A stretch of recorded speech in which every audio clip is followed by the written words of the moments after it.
Mad blogger channel में आपका स्वागत है। Welcome to mad blogger channel.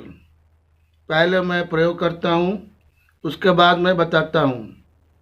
हमें सर्दी, जुकाम, खांसी, बलगम और साइनोसाइटिस होता रहता है, क्योंकि ये एक वायरल इन्फेक्शन है।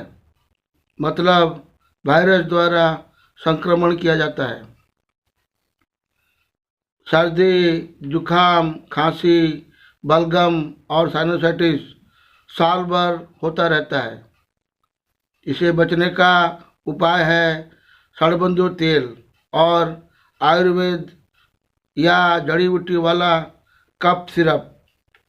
ये देखिए, ये रहा षडबंधु तेल।